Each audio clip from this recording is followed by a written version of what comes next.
আমাদের নবীজি মুহাম্মদ সাল্লাল্লাহু আলাইহি ওয়াসাল্লাম বলেছেন, এটা আছে সহিহ বুখারীতে খণ্ড নম্বর 1। নবীজি বলেছেন, নামাজ পড়ো যেভাবে আমাকে পড়তে দেখেছো। নবীজি এটা বলেননি যে মহিলারা একভাবে নামাজ পড়বে, পুরুষরা আরেকভাবে নামাজ পড়বে। আরেকটা হাদিস, এটা হচ্ছে সহিহ বুখারী খণ্ড 1 বুক অফ সালাহ, যে সাহাবিয়াগণ পুরুষদের মতো করে নামাজ পড়তেন। পুরুষ আর মহিলাদের নামাজ পড়ার জন্য আলাদা কোনো নিয়ম নেই। যদি সহিহ বুখারী পড়েন 1 নম্বর খণ্ডে সালার বিভিন্ন বৈশিষ্ট্যের কিতাবে 63 নম্বর অধ্যায়ে উম্মে আদ-দারদা রাদিয়াল্লাহু তাআলা আনহা তিনি তাশাহুদে বসেছিলেন পুরুষদের মতো করে।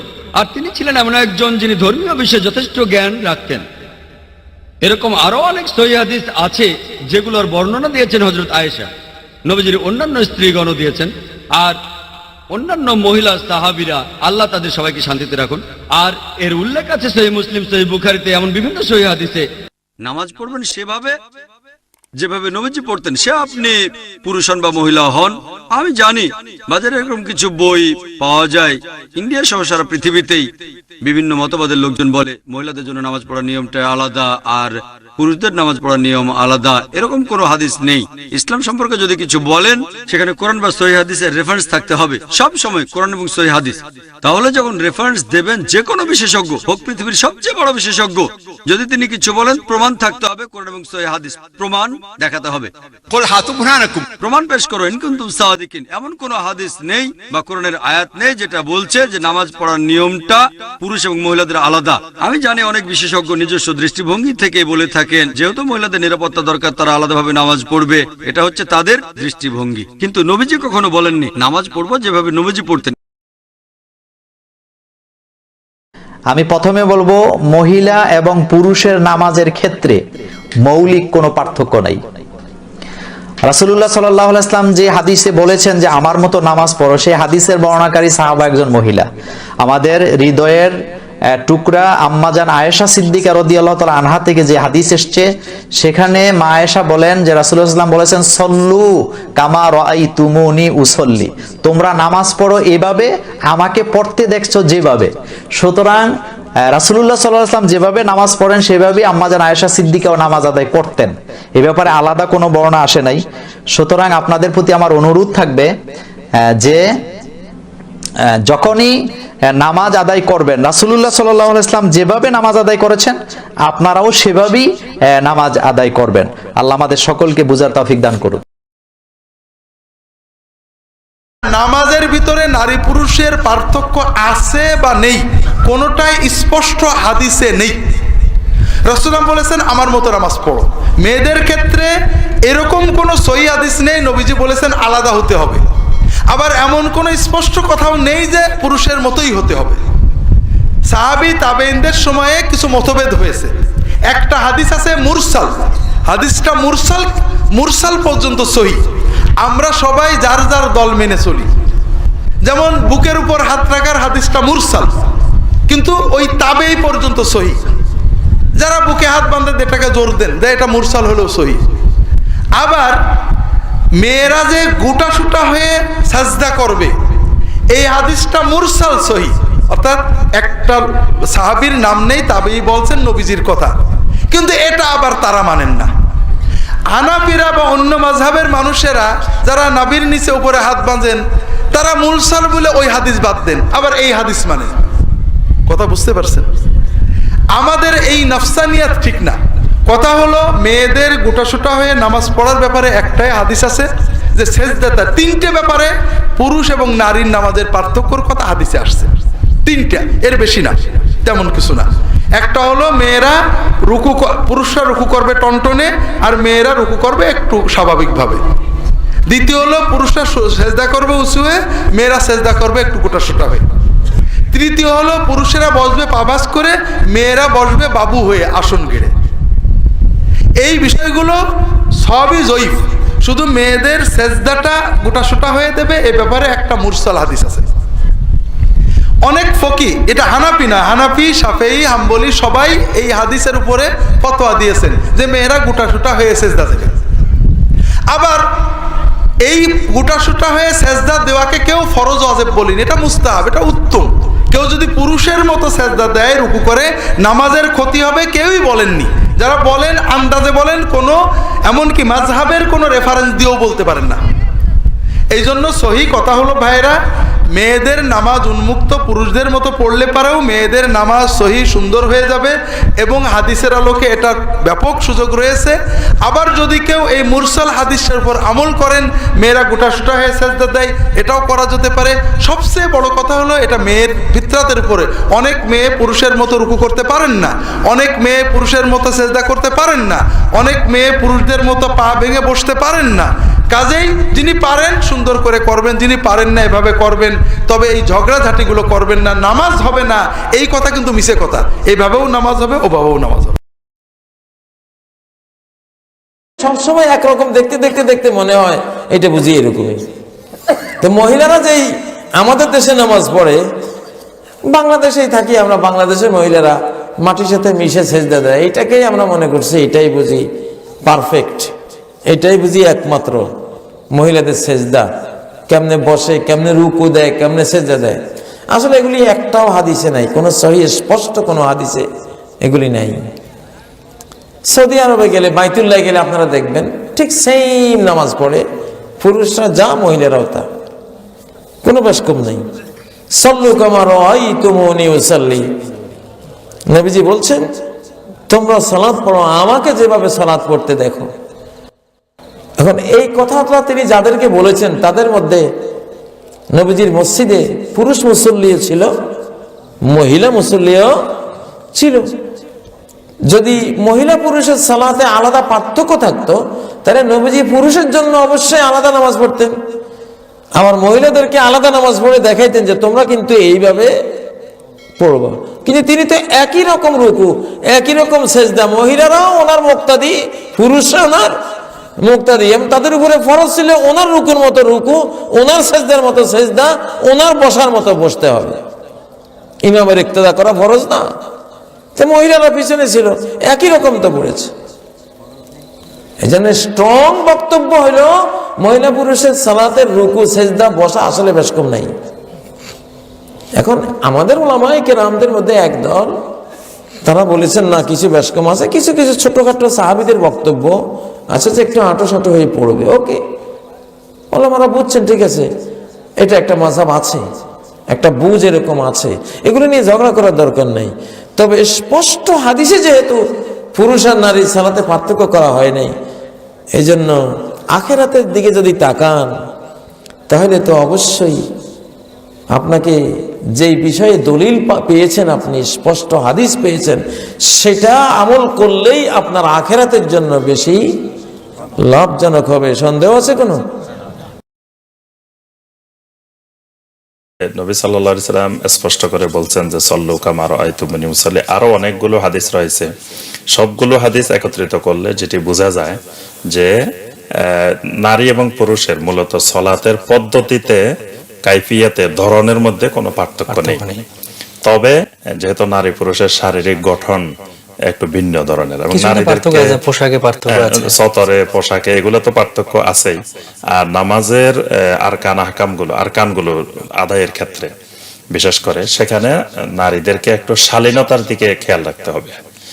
শালীনতার প্রতি জোর দেওয়া হয়েছে বিভিন্ন হাদিসে। ওই শালীনতার উপরে বেশি জোর দিতে গিয়ে মানে অনেক সময় নামাজের ভিন্ন পদ্ধতি আবিষ্কার করা হয়েছে ওই হাদিসগুলোর উপরে আমল করে, যে নারীদেরকে যেখানে শালীনতার প্রতি গুরুত্ব দেওয়া হয়েছে। তো এই জন্য মহিলারা, মা বোনেরা পুরুষের মতো সালাত আদায় করবেন, কিন্তু তারা রুকুর ক্ষেত্রে, সেজদার ক্ষেত্রে, এই ক্ষেত্রে শালীনতা বজায় রাখবেন। মানে চার মাযহাবের ভিতরে যেই কিছু পার্থক্য রয়েছে সালাতের পদ্ধতিতে, সেখানে হানাফি মাযহাবের দুই একটা ক্ষেত্রে মহিলাদের একটু ভিন্নতর বলা হয়েছে। তো আসলে সেই অনুযায়ী যদি কেউ সালাত আদায় করে হানাফি মাযহাবের পদ্ধতি অনুযায়ী, তার সালাত বাতিল হবে বা সালাত হবে না এরকম বলা যাবে না। আচ্ছা, তাদের সালাত ইনশাআল্লাহ হবে। তবে উত্তম পদ্ধতি হলো যে যেভাবে সাহাবায়ে কেরামের মহিলারা আদায় করেছেন, তাবেঈনেরা আদায় করেছেন, রাসূলুল্লাহ সাল্লাল্লাহু আলাইহি ওয়াসাল্লাম যেভাবে আদায় করেছেন সেভাবে আদায় করাটা সবচেয়ে উত্তম। আচ্ছা, আমরা দেখি বাইতুল্লাহর মধ্যে, মসজিদে নববীতে দুই রকমে আদায় করতেছেন। লক্ষ লক্ষ মহিলারা পুরুষের মতো একই ধরনের আদায় করতেছেন, আবার অনেক হাজার হাজার মহিলারা ওই পার্থক্যটুকু করে আদায় করতেছেন। সহি হাদিসের আলোকে, কোরআনে কারীমের আলোকে এবং রাসূলুল্লাহ সাল্লাল্লাহু আলাইহি সাল্লামের সালাতের আলোকে নারী পুরুষের নামাজে তরিকাগত পদ্ধতিগত কোনো পার্থক্য নেই। যেমন নবী করিম সাল্লাল্লাহু আলাইহি ওয়াসাল্লাম বলেছেন, সাল্লু কামা রাআইতুমুনি ওয়াসাল্লি, পুরুষদেরকে সম্বোধন করে আমাকে যেমন নামাজ পড়তে দেখলে তেমনি তোমরা নামাজ পড়ো, সালাত আদায় করো। তেমনি এই খেতাব সম্বোধন নারী জাতির জন্য ছিল, কারণ নবী সাল্লাল্লাহু আলাইহি সাল্লাম জি নবী কার? পুরুষদের নবী না সবারই নবী? মানব জাতির নবী। মানব জাতিতে পুরুষেরও যেন নবী সাল্লাল্লাহু আলাইহি ওয়াসাল্লাম তিনি, তেমনি মহিলাদের নবী। সকলের জন্য তিনি প্রেরিত হয়েছেন সমানভাবে এবং সকলকে বলেছেন সাল্লু কামা রাআইতুমুনি ওয়াসাল্লি, তোমরা সালাত আদায় করো যেমন আমাকে তোমরা সালাত আদায় করতে দেখলে। যদি কিছু পার্থক্য থাকতো তাহলে নবী করিম সাল্লাল্লাহু আলাইহি ওয়াসাল্লাম অবশ্যই ক্লিয়ার করে দিতেন, কারণ তার দায়িত্ব হচ্ছে মানুষকে স্পষ্টভাবে দিন বুঝিয়ে দেওয়া। আমাদের মতো না যে কিছু কথা বললাম, কিছু ছুটে গেল, আর কেউ বলবে। শেখ আব্দুল বাকি সাহেব কিছু শিখালেন, ভাবলেন যে আর একজন আছে ও বাকিটা বলবে, হ্যাঁ আমি বললাম বাকিটা উনি বলবেন না। তাকে আল্লাহ একমাত্র রাসূল করে পাঠিয়েছে, রাসূল করে। সুতরাং যেখানেই তিনি দেখবেন যে সম্ভাবনা আছে মানুষের ভুল বোঝার, সুতরাং ক্লিয়ার করে দেবেন, সাথে সাথে বলে দিতেন, দেখো পুরুষরা সাল্লু কামা রাআইতুমুনি ওয়াসাল্লি, আর হে মহিলারা তোমরা নামাজ আদায় করো, সালাত আদায় করো যেমন আয়েশাকে দেখলে ফাতেমাকে দেখলে। বলতেন না? বলেন নবী করিম সাল্লাল্লাহু আলাইহি ওয়াসাল্লাম। পুরুষ এবং মহিলার মাঝে নামাজে খুব বেশি পার্থক্য আছে তা নয়, খুব ব্যবধান নেই, একটু ব্যবধান আছে। যেমন পুরুষরা আজান দেবে, একামত দেবে, মহিলারা আজান এবং একামত দেবে না। পুরুষরা ঈদের নামাজ, জুমার নামাজে ইমামতি করবে, মহিলারা সেটা করবে না। এরপরে পুরুষরা নামাজ যখন পড়াবে সামনে দাঁড়াবে, মহিলাদের যদি ইমামতি করে নফল নামাজে, তারাবির নামাজে কোন কোন আলেমরা জায়েজ বলেছেন, যদি করে তাহলে তারা সামনে দাঁড়াবে না, বরং কাতারের মাঝখানে দাঁড়াবে। এছাড়া আর খুব বেশি পার্থক্য পাওয়া যায় না, কারণ পুরুষ এবং মহিলাদের নামাজ সমান সমান। পুরুষ যেমন 3 রাকাত মাগরিব পড়ে ফরজ, মহিলারাও 3 রাকাতই পড়ে। পুরুষ যেমন কেরাত পড়ে, মহিলারাও কেরাত পড়ে। যদি পুরুষ ইমামের পিছনে দাঁড়ায়, তার কেরাত পড়া যদি না লাগে, হ্যাঁ হানাফি মাযহাব যারা অনুসরণ করেন, তো মহিলাও যদি ইমামের পিছনে দাঁড়ায় তারাও কেরাত পড়া লাগবে না। তো এরকম পুরুষ মহিলা নামাজ আসলে একরকমই। শুধুমাত্র ওলামায়ে হানাফ বলেন যে বসার সময় তারা 2 পা ছড়িয়ে একদিকে করে ডান দিকে ছড়াইয়া দিয়া তারপর তারা নিতম্বের উপরে মাটিতে বসবে, তো এটা পুরুষের জন্য জায়েজ আছে, সেটা হাদিস আছে। এরপরে মহিলারা বুকের উপরে হাত বাঁধবে, তো বুকের উপরে হাত পুরুষদের জন্য বাঁধা জায়েজ আছে, যেটা আপনারা শাফি মাযহাবের লোকদেরকে অথবা আহলে হাদিস ভাইদেরকে বাঁধতে দেখেন। তো এটা মহিলারাও বাঁধতে পারে, পুরুষরাও বাঁধতে পারে। তো পার্থক্য আসলে কোথায় বেশি? এরপর যখন মহিলারা হাত তুলবে তখন তারা কাঁধ পর্যন্ত তুলবে, তো কাঁধ পর্যন্ত হাত তোলার হাদিস তো পুরুষদের পক্ষেও আছে, অর্থাৎ এখানে পুরুষ মহিলাকে আলাদা করে হাদিস বলা হয়নি। এখন ওলামায়ে হানাফ বলছেন যে পার্থক্যটা হয় কি, যখন মহিলারা রুকু করবে তখন তারা একটু কম ঝুঁকবে, যখন তারা সেজদায় যাবে তখন তারা তাদের রানের সাথে তাদের বুক লাগাইয়া রাখবে, এটা তাদের পর্দার জন্য বেশি সহায়ক। এর পক্ষে তারা 2-1টি হাদিস উপস্থাপন করেন, যদিও হাদিসগুলো একবারে সহিহ মানে উত্তীর্ণ নয়। এরপরে সাহাবীদের কিছু আমল পাওয়া যায়, তবে সেগুলো আবার সহিহ। কিন্তু রাসূল সাল্লাল্লাহু আলাইহি ওয়াসাল্লাম বলেছেন, সাল্লু কামা রাআইতুমুনি উসাল্লি, তোমরা সেভাবে নামাজ পড়ো যেভাবে আমাকে নামাজ পড়তে দেখেছো। তো এই হাদিসটা সরাহাতান সবার জন্য, এটা নারী পুরুষ সবার জন্যই। যদি নারীদের জন্য আলাদা নামাজ থাকতো, নিয়ম থাকতো, তাহলে নিশ্চয়ই মা আয়েশা থেকে, মা উম্মু সালামা থেকে, এরপরে মা জুয়াইরিয়া থেকে, জয়নব বিনতে জাহাশ থেকে, জয়নব বিনতে খুজাইমা থেকে, অর্থাৎ উম্মাহাতুল মুমিনিন যারা রাসূলের সামনে ঘরে নামাজ পড়েছেন, রাসূলের স্ত্রীগণ, আমাদের মায়েরা, তাদের থেকে এই বিষয়ে হাদিস আসতো। অথচ তাদের থেকে মেয়েদের ভিন্ন নামাজ এই বিষয়ে একটি হাদিসও আসে নাই, অথচ তারাই তো রাসূলের সামনে নামাজগুলো পড়েছেন।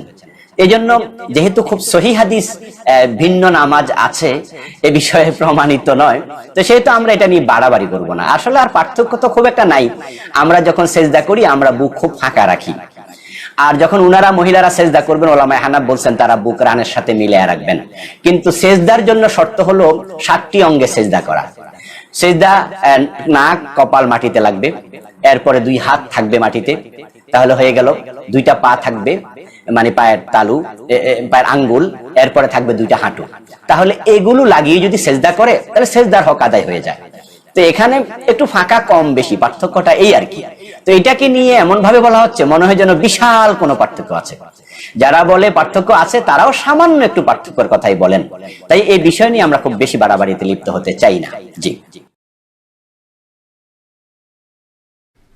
নারী এবং পুরুষের সালাত এক কিনা,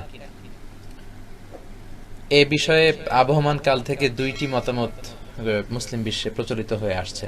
একটি মত হচ্ছে নারী পুরুষের সালাত একরকম, কারণ বিষ্ণু বলেছেন সল্লু কামা রাআইতুমুনি উসাল্লি, তোমরা আমাকে যেমনি সালাত পড়তে দেখো তোমরাও তেমনি সালাত পড়ো, আমার মতো পড়ো। তো বিশ্বনবী নারী পুরুষ সবার জন্য আদর্শ, তাই নারী পুরুষের সালাতের কোনো পার্থক্য নেই, এটা হচ্ছে একটা মত। আরেকটি মত, যেই মতের ধারক বাহক হচ্ছে আহনাফরা, হানাফি মাযহাবের স্কলাররা এবং হাম্বলি মাযহাবের স্কলাররা। আল মুগনি একটা কিতাব আছে লি ইবনি কুদামা, ওনার লেখা এই কিতাবের ভেতরে এবং আরো কিছু বইতে তারা এই মতামত প্রকাশ করেছে যে 1 ঘন্টা 40 মিনিট করে ফেলেছি। হাম্বলি মাযহাবের কিছু স্কলাররা তারা মতামত দিয়েছে যে পার্থক্য আছে এবং আহনাফরাও সাপোর্ট করেছে।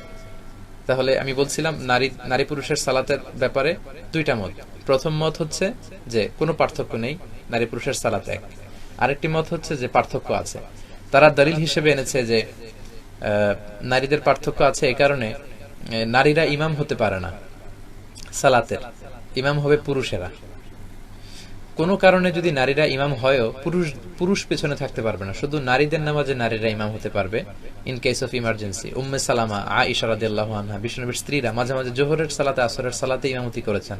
এটা ইন কেস অফ ইমার্জেন্সি, এটা তাদের সব সময়ের আমল না। তো সেক্ষেত্রে আবার শর্ত হচ্ছে জাহারি কেরাতে নারীরা আওয়াজ করে পড়তে পারবে না। যেমন আমি পুরুষ, আমি মাগরিবের নামাজের ইমামতি করলে আওয়াজ করে সূরা পড়ব, কিন্তু নারী যদি ইমাম হয়, পুরুষদের তো ইমাম হতেই পারবে না, শুধু নারীদের হতে পারবে ইন কেস অফ ইমার্জেন্সি, কিন্তু তিনি আওয়াজ করে, তাদের কোনো জাহারি কেরাত নেই, সব সিররি। আবার আমি সামনে দাঁড়াবো, সব মুক্তাদিরা আমার পিছনে দাঁড়াবে, পুরুষদের ক্ষেত্রে এটা নিয়ম। কিন্তু নারী যদি কখনো ইমাম হয় তিনি সামনে দাঁড়াতে পারবেন না, একই কাতারে সমান হয়ে দাঁড়াবেন। তো এই তো কিছু পার্থক্য পাওয়া গেল। আবার পার্থক্য আছে সাতারের ক্ষেত্রে। আওরা, পুরুষদের আওরা হচ্ছে নাভি থেকে হাঁটু, কিন্তু নারীদের সারা দেহ ঢেকে রাখতে হয়। আবার নামাজে যদি কোনো ভুল হয়, ইমাম সাহেব ভুল করেন, আমরা পেছন থেকে পুরুষরা পড়ব সুবহানাল্লাহ।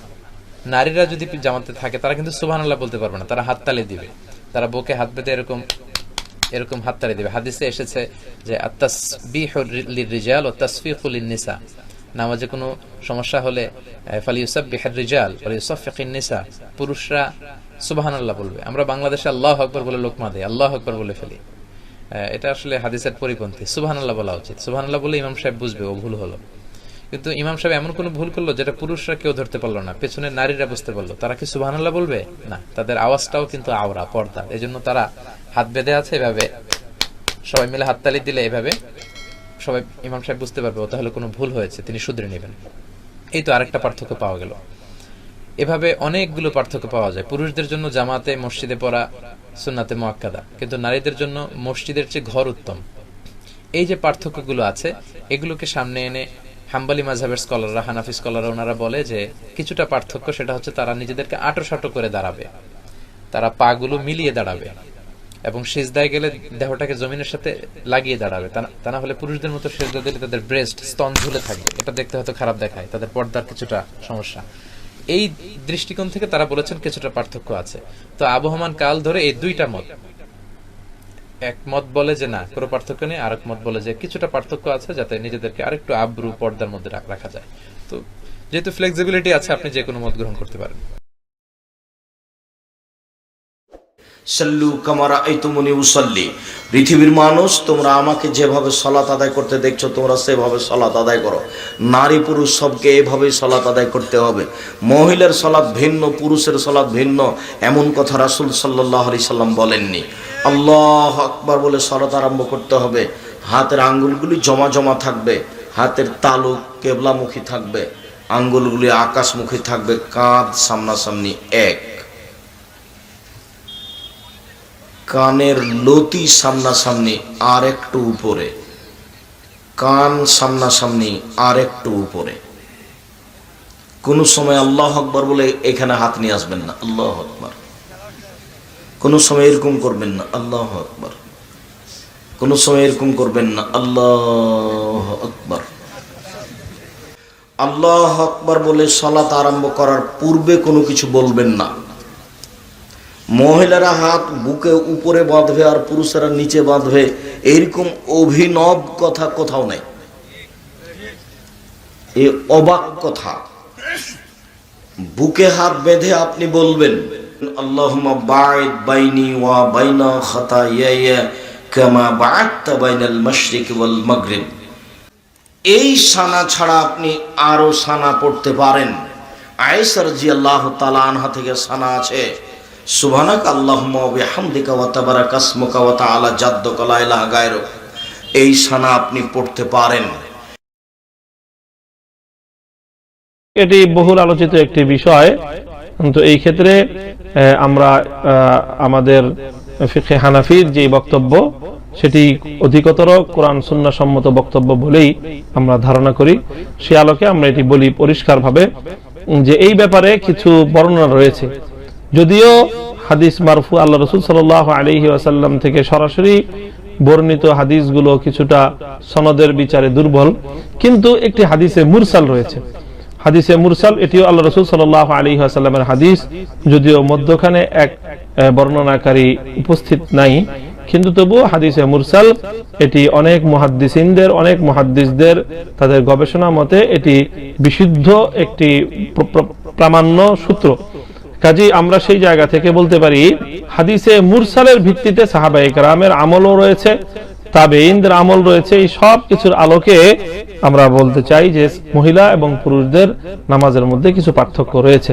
যেমন একটি হাদিসে মুরসাল আমি আপনাদের কাছে বর্ণনা করে শোনাই। আবু দাউদ শরীফে বর্ণিত হাদিস যে আখবারানা হাইবাত ইবনে সালিম ইবনে গাইলান আন ইয়াজিদ ইবনে আবি হাবিব আন্না রাসূলুল্লাহ সাল্লাল্লাহু আলাইহি ওয়াসাল্লাম মাররা আলা ইমরাতাইন তুসাল্লিয়ান। রাসূল সাল্লাল্লাহু আলাইহি ওয়াসাল্লাম দুজন মহিলার পাশ দিয়ে অতিক্রম করছিলেন। তখন আল্লাহর নবী তাদেরকে বললেন ফাকালা ইজা সাজাদতুমা ফাজুম্মা বা'দাল লাহমি ইলাল আরদ ফাইনাল মারআতা লাইসাত ফি যালিকা কাররিজাল। নবীজি বললেন তোমরা যখন সাজদা করবে তখন তোমাদের শরীরের অংশ বিশেষ তোমরা মাটির সঙ্গে লাগিয়ে রাখবে, কারণ এক্ষেত্রে মহিলারা পুরুষদের মতো নয়। এটি গ্রহণযোগ্য সনদের মাধ্যমে বর্ণিত একটি হাদিসে মুরসালে আল্লাহ রাসূল সাল্লাল্লাহু আলাইহি ওয়াসাল্লামের বর্ণনা। তো এক্ষেত্রে স্পষ্টভাবে বলা যায় যে সুজুদুল মারআ ইখতালিফু আন সুজুদির রাজুল, যে মহিলাদের সেজদা পুরুষদের সেজদার মতো নয়। এই ব্যাপারে হযরত ইবনে আব্বাস রাদিয়াল্লাহু তাআলা আনহু এবং হযরত আলী রাদিয়াল্লাহু তাআলা আনহু থেকেও অনেকগুলো বর্ণনা রয়েছে, এবং হযরত তাবেঈনদের যুগে অনেকগুলো ঘটনা বর্ণনা করা হয়েছে। আমি আপনাদেরকে শোনাচ্ছি যে ওয়ালাম ইয়াজকুর ইবনু আবি শাইবা ওয়া আব্দুর রাজ্জাক ফি মুসান্নাফাইহিমা ফি যালিকা আনিস সালাফ কওলান আখারা মুখালিফান। অর্থাৎ মহিলাদের নামাজ এবং বিশেষ করে মহিলাদের সাজদা পুরুষদের সিজদা থেকে যে ব্যতিক্রম, এই বিষয়ে একেবারেই তৃতীয় শতাব্দীর উল্লেখযোগ্য দুজন ইমাম হযরতে ইবনে আবি শাইবা এবং আব্দুর রাজ্জাক তাদের প্রসিদ্ধ হাদিসের কিতাবের মধ্যে অনেকগুলো বর্ণনা তারা উল্লেখ করেছেন তাবেঈ এবং তাবেঈ এবং আইম্মায়ে কেরামের। সেখানে তাদের সকল বর্ণনাগুলোই এটাই প্রমাণ করে যে মহিলাদের সাজদা পুরুষের সাজদা থেকে ভিন্ন কিছু, একটু ব্যতিক্রম রয়েছে, অর্থাৎ মহিলারা মাটির সঙ্গে বেশি করে লেগে থাকবে। কাজেই ফালাজিমাল মাসিরু ইলা আকওয়ালিহিম, সুতরাং এই বিষয়টিকে গ্রহণ করা এটি অবশ্যই জরুরি। কাজেই সকল আলোকে এই কথাগুলোর ভিত্তিতে আমরা দ্ব্যর্থহীন ভাবে বলতে চাই যে যারা এই কথা বলে থাকেন যে মহিলাদের নামাজও পুরুষদের মতো, এক্ষেত্রে কোনো সহি হাদিস বা কোনো সহি প্রমাণ বর্ণিত নেই। তারা ব্যাপক যেই দলিলগুলো রয়েছে, আল্লাহ রাসূল সাল্লাল্লাহু আলাইহি ওয়াসাল্লাম সকলকে লক্ষ্য করে বলেছেন সাল্লু কামা রাআইতুমুনি উসাল্লি, যে তোমরা আমাকে যেভাবে নামাজ পড়তে দেখেছো তোমরা সেভাবে নামাজ পড়ো। এই ব্যাপক হাদিসগুলোর ব্যাপকতার ভিত্তিতেই তারা এটাকে উল্লেখ করে থাকেন। কিন্তু কোন হাদিসের মধ্যে এমন নেই, আল্লাহ রাসূল সাল্লাল্লাহু আলাইহি ওয়াসাল্লাম থেকে এমন বর্ণনা নেই যে আল্লাহ রাসূল সাল্লাল্লাহু আলাইহি ওয়াসাল্লাম বলেছেন যে নারীরাও পুরুষদের মতোই নামাজের সমস্ত আরকানগুলো, রুকু সাজদাগুলো তারা মহিলারা পুরুষদের মতোই আদায় করবে। মহিলাদের রুকু সাজদা বা তাদের নামাজের সমস্ত আরকানগুলো পুরুষদের মতোই আদায় করতে হবে, এমন কোন বর্ণনা আল্লাহ রাসূল সাল্লাল্লাহু আলাইহি ওয়াসাল্লাম থেকে বর্ণিত নেই।